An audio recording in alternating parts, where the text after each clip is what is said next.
Bien le bonjour chez vous, téléspectateurs de Business 24 Africa, et bienvenue à votre émission Business Matin spécial Bourse.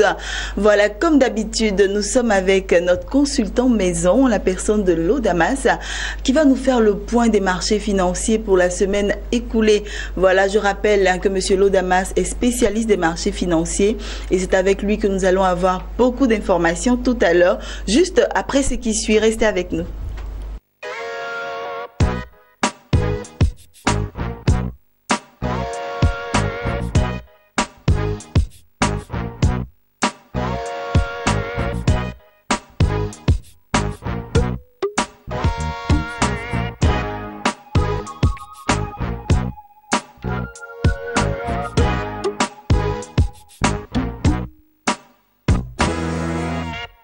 Voilà, nous sommes de retour sur le plateau. Monsieur l'Audamas, je vous le disais tout à l'heure, est avec nous. Bonjour, Monsieur l'Audamas. Bonjour, Marie-Josée. Merci d'être en notre compagnie. Merci. C'est un plaisir à chaque fois de vous avoir sur ce plateau. Le plaisir est partagé. Voilà, on va commencer tout de suite avec les indices principaux. D'accord. Au niveau des indices principaux, on retiendra que le BRVM10 est passé de 252,21 à 251,31 points, soit une baisse hebdomadaire de 0,36%. Le BRVM Composite est passé de 282,16 à 281,76 points, soit une chute hebdomadaire de 0,14%. D'accord, qu'est-ce qu'on doit retenir concernant les indices sectoriels?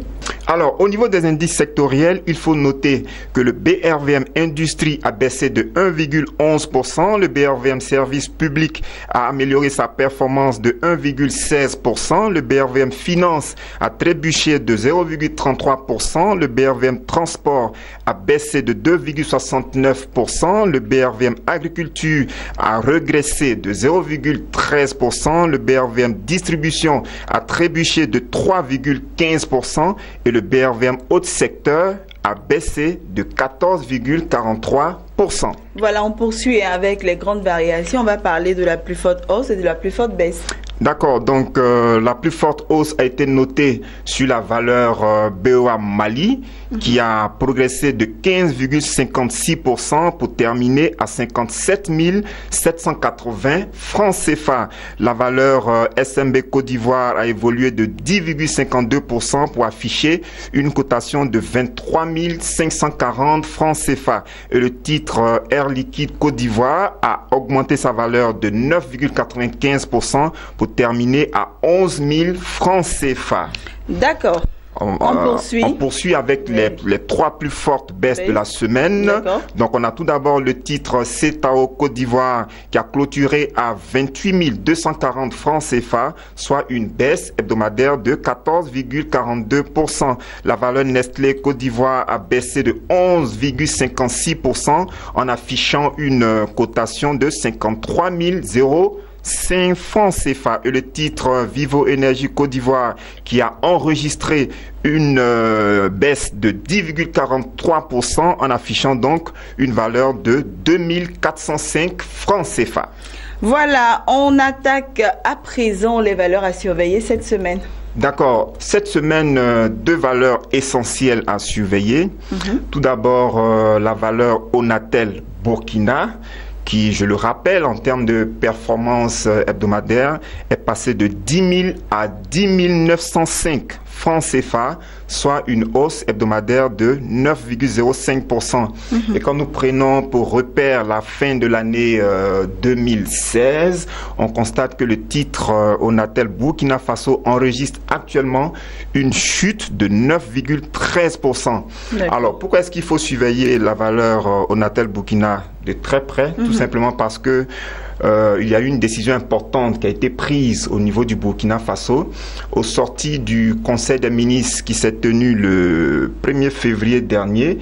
Le gouvernement du Burkina Faso a intimé l'ordre en griffe, donc a instruit le ministre de l'économie et des finances pour qu'il puisse prendre toutes les dispositions utiles afin que l'entreprise Onatel du Burkina Faso donc puisse s'acquitter de certaines taxes qu'elle doit payer vis-à-vis du trésor public burkinabé. En fait, il y a un litige qui oppose actuellement l'entreprise Onatel à l'administration douanière burkinabé et le préjudice est évalué en milliards de francs CFA. D'accord. Et donc, l'État du Burkina, pour ne pas dire le gouvernement burkinabé, donc souhaite qu'Onatel puisse très rapidement s'acquitter de cette taxe. Tout à fait. Il risque même d'avoir des pénalités. Donc, cela se chiffre en milliards de francs CFA. Et donc, c'est une nouvelle que les dirigeants de l'entreprise Onatel sont donc en train de gérer actuellement. Donc, au-delà du litige qui oppose cette entreprise à l'administration douanière burkinabé, on a pu constater également que l'entreprise Onatel Burkina a rendu public les résultats de l'exercice 2016. D'accord, et comment ça se présente? Donc, on constate que cette entreprise-là, qui est le leader de la télécommunication au Burkina Faso, est sortie, j'ai envie de dire, a terminé l'année 2016 avec un chiffre d'affaires évalué à 147,4 milliards de francs CFA, soit une hausse annuelle de 9%. Le résultat d'exploitation est évalué à 40,7 milliards de francs CFA, soit une progression annuelle de 6%. Le résultat des activités ordinaires a été de 37,02 milliards de francs CFA, ce qui représente une progression aussi de 2%. Et le résultat net, c'est-à-dire le bénéfice affiché par l'entreprise Onatel au terme de l'exercice 2016 est passé de 25,2 milliards en 2015 à 24,04 milliards à fin 2016, ce qui représente une baisse de 5%. D'accord. Et j'enchaîne avec le projet de dividendes, c'est-à-dire au titre de l'exercice 2015, l'entreprise Onatel Burkina a distribué un montant de 744 francs CFA par action comme dividende brut. Et pour l'exercice 2016, les autorités, les dirigeants donc de l'entreprise Onatel ont l'intention de distribuer un montant de 707,5 francs CFA par action comme dividende brut. Et quand vous faites le rapport, vous constatez que le montant du dividende qui sera servi aux actionnaires a baissé de 4,91%. On est passé de 744 à 707,5 francs CFA par action. Donc c'est une baisse évaluée donc à hauteur de 4,91%. D'accord. Donc les états financiers sont positifs d'une certaine façon quand on se fie au chiffre d'affaires, mais quand on prête beaucoup plus attention aux résultats nets, on constate qu'il y a une baisse de performance et que le bénéfice réalisé par cette entreprise-là est en chute de 5%. C'est cela. D'accord. Alors, il va falloir donc suivre de très près l'évolution du litige qu'il y a entre l'entreprise Onatel et l'administration douanière burkinabé, parce que nous pensons que si en 2017, la société Onatel paye effectivement cette taxe, paye également les pénalités, il est fort probable que cette entreprise ait des problèmes de trésorerie au cours de l'année 2017. Parce que ce sera certainement des décaissements très importants, évalués en termes de milliards. Donc si l'entreprise doit décaisser des milliards au cours de l'exercice 2017, cela peut plus ou moins plomber la trésorerie de Onatel Burkina. Alors, est-ce que finalement elle va payer cette taxe? Est-ce que finalement un compromis sera trouvé entre l'administration douanière et l'entreprise Onatel? C'est pourquoi nous encourageons tous les investisseurs à suivre de très près ce feuilleton qui oppose l'entreprise Onatel à l'administration douanière burkinabé. Alors, les états financiers 2016 de cette entreprise ont été rendus publics. Il va falloir donc prêter vraiment attention à l'évolution de la trajectoire boursière de cette entreprise, parce qu'en pareille circonstance, c'est-à-dire lorsqu'on publie les états financiers de l'exercice précédent, le marché réagit automatiquement. Donc comment est-ce que le marché va réagir dans les jours à venir? Nous invitons donc tous les investisseurs à prêter attention à la valeur Onatel Burkina. D'accord, on poursuit. Deuxième valeur à surveiller de très près, le titre BOA Mali, qui est passé de 50 000 à 57 780 francs CFA, soit une hausse hebdomadaire de 15,6%. Et en prenant pour repère la fin de l'année 2016, on remarque que la valeur BOA Mali affiche actuellement un taux de croissance de 44,45%, ce qui est un taux vraiment extraordinaire. Donc actuellement, le titre BOA Mali se présente comme le titre le plus rentable en termes de plus-value au niveau du marché des actions de la BRVM. D'accord. Alors, en termes d'état financier, on attend toujours les états financiers de clôture de l'exercice 2016, mais on a déjà, enfin, cette entreprise a déjà rendu public les états financiers du premier semestre 2016, et donc à ce titre-là, on constate que le produit net bancaire est en progression de 6,8% et le résultat net à fin juin 2016 est également en progression de 22,8%. Donc le premier semestre 2016 pour cette entreprise BOA Mali a été très intéressant. On attend donc de voir comment est-ce que cette entreprise a terminé l'année 2016. Alors, en termes de... Est-ce qu'il faut prendre des positions sur BOA Mali? Est-ce qu'il faut rester à l'écart? Est-ce qu'il faut, je ne sais pas, quelle attitude tenir vis-à-vis de l'évolution de cette valeur bancaire? Nous pensons qu'il va falloir faire très attention à la zone stratégique des 50%. Parce que comme je le disais tout à l'heure, cette valeur enregistre actuellement une hausse de 44,45%. Donc vous voyez qu'on n'est pas trop loin de la zone stratégique des 50%. Et la zone stratégique des 50% correspond donc à une cotation de 60 000 francs CFA. Et donc si la valeur BOA Mali dans les jours qui viennent atteint les 60 000 francs CFA, il est fort probable que certains spéculateurs cherchent donc à sortir du marché pour encaisser leur plus-value. Et donc on pourrait assister à une éventuelle correction de cette valeur au niveau des 60 000. Donc ce sont des prévisions, il va falloir donc faire très attention. Le titre peut encore grimper, le titre peut corriger à partir de 60 000, et donc nous invitons tous les investisseurs à prêter attention à la zone des 50% concernant donc cette valeur BOA Mali. C'est bien compris, monsieur Lodamas. On arrive maintenant à l'international. Ok, donc sur le marché international, l'or a clôturé la semaine en affichant une cotation de 1238,38 $ l'once, soit une hausse hebdomadaire de 0,49%. Le pétrole Brent a achevé sa course en brandissant une cotation de 55,61 $ le baril, soit une baisse hebdomadaire de 2,03%. On termine avec le pétrole WTI qui a clôturé avec une cotation de 53,19 $ le baril, soit une baisse hebdomadaire de 1,48%.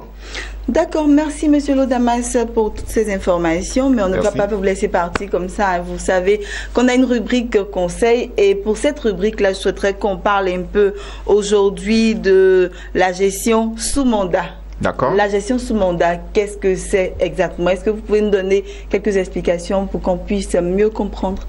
Ok, donc la gestion sous mandat, c'est une prestation qui est délivrée par les sociétés de gestion et d'intermédiation, les SGI en abrégé, et donc elle consiste pour l'investisseur à donner de l'argent, à confier donc ses revenus à une SGI, et c'est la SGI qui a la responsabilité de faire fructifier ces revenus-là sur le marché de la bourse.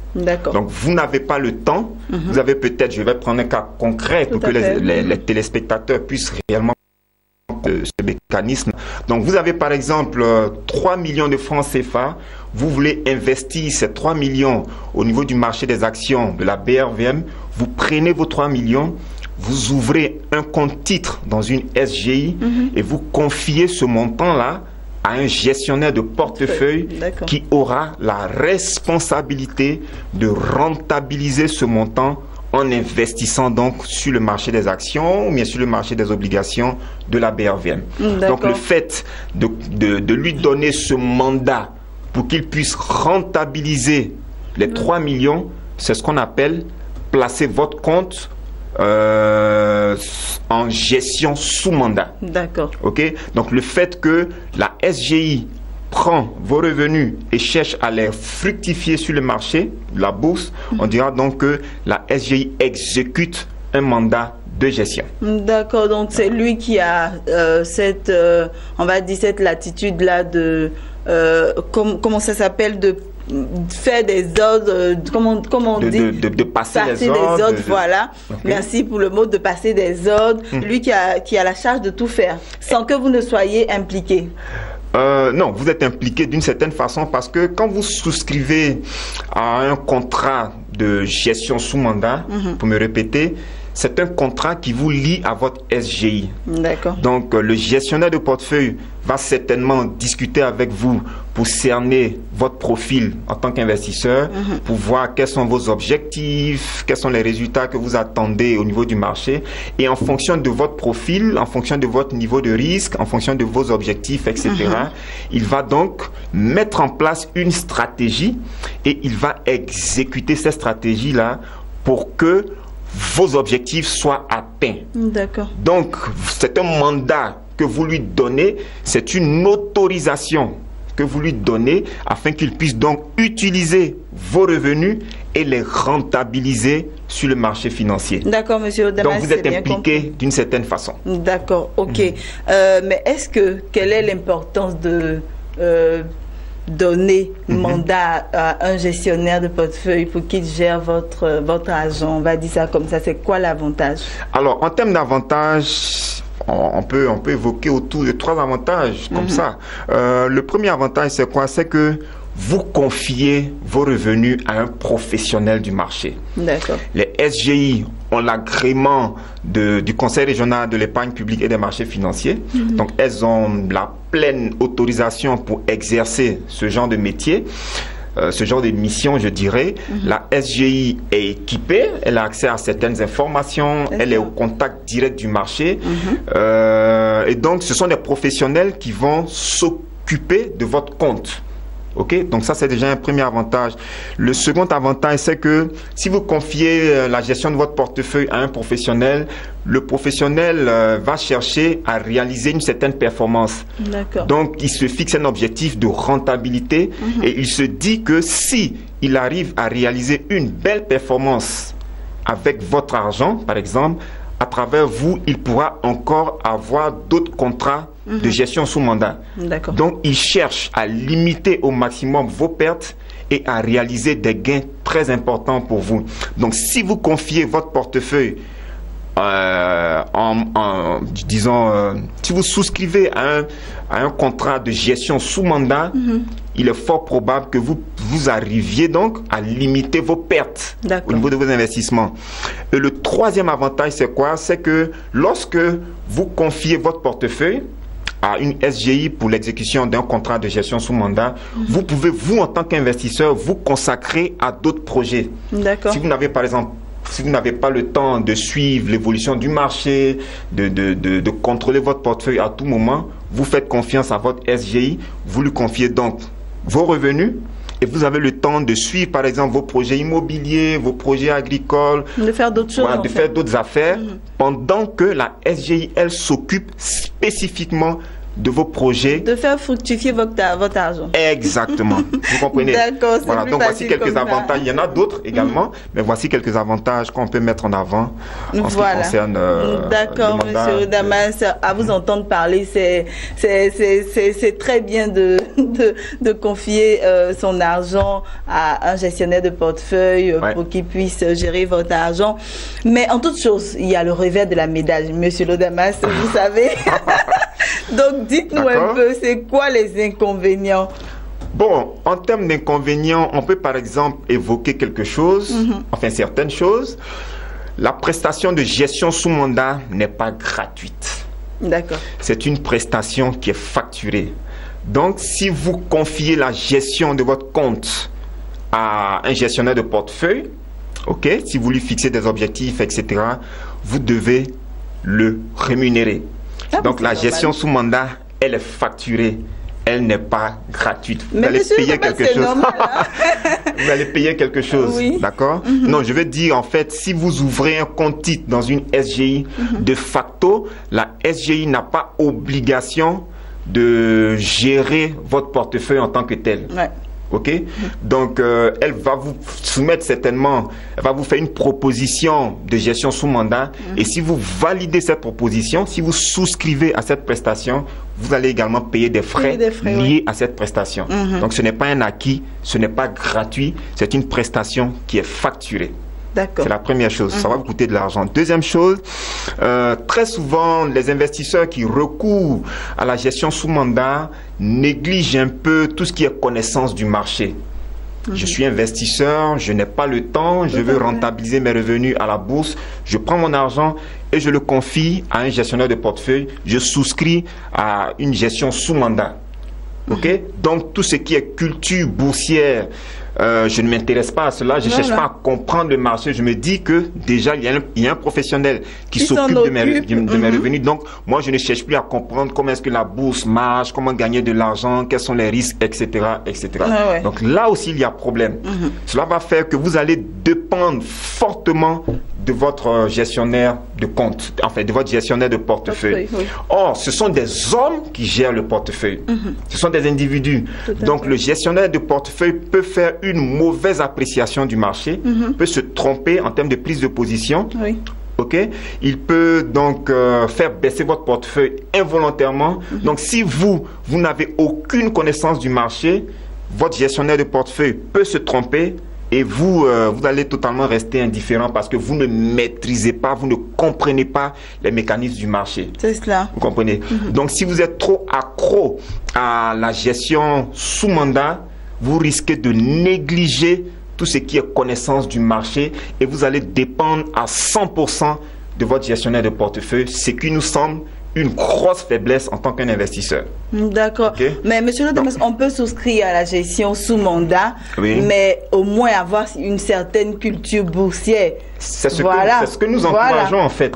Mais très souvent, par expérience, très souvent, ceux qui souscrivent à la gestion sous mandat négligent cet aspect des choses. Et ce sont ceux qui n'ont pas, parce que ces personnes se disent, bon, la bourse c'est trop compliqué, ces personnes ont un certain blocage psychologique. Donc, elles préfèrent ne pas se fatiguer avec tout ce qui est investissement en bourse. Elles confient donc leurs revenus à un spécialiste et elles lui disent « Fais fructifier mon portefeuille, moi je n'attends que les gains. On m'a dit qu'en bourse, on gagne assez d'argent, fais-moi gagner cet argent. » Mais l'investisseur ne cherche plus à comprendre la bourse, comment est-ce que ça marche, comment est-ce qu'on investit, comment est-ce qu'on gagne de l'argent, comment est-ce qu'on gère son portefeuille, quelles sont les opportunités, quels sont les risques du marché.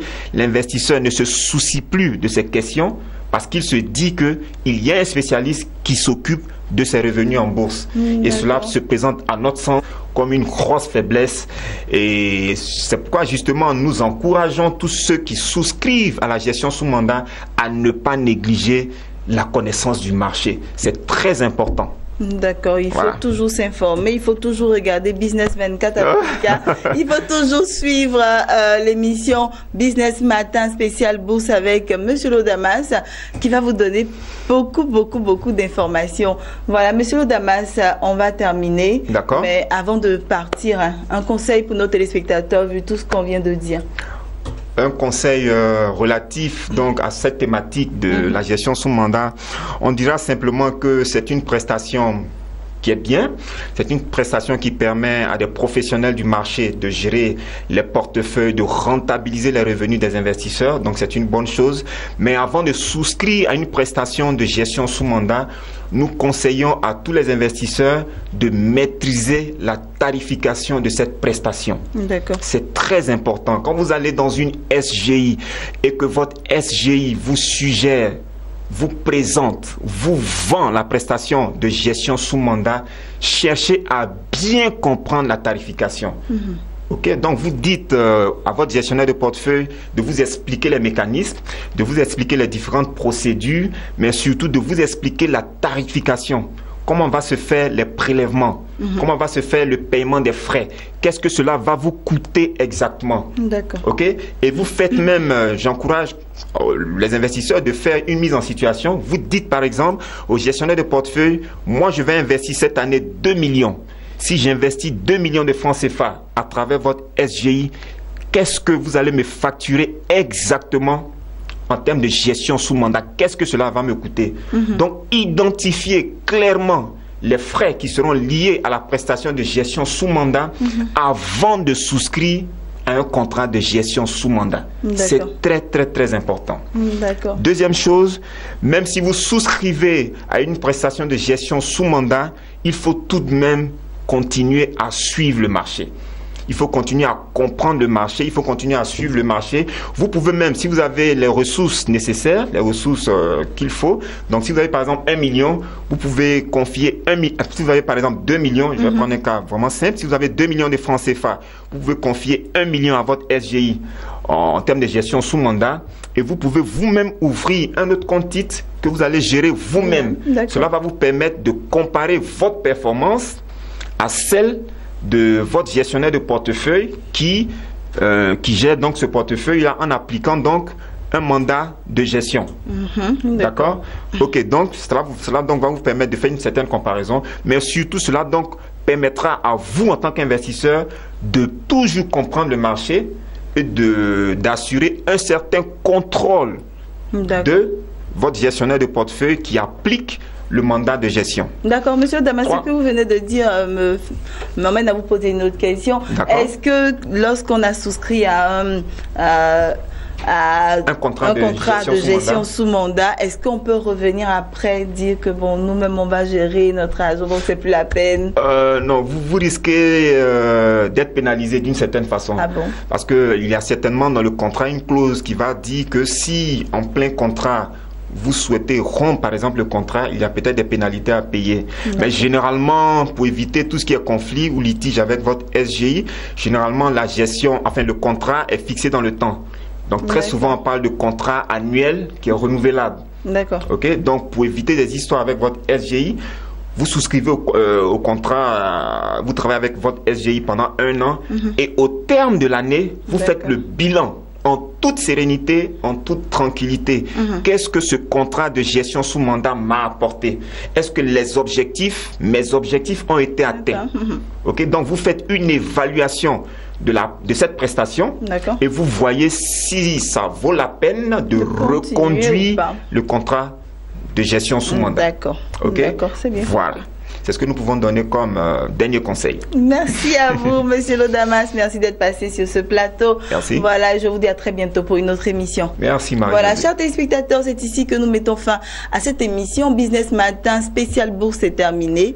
Je vous donne rendez-vous pour une prochaine émission très bientôt.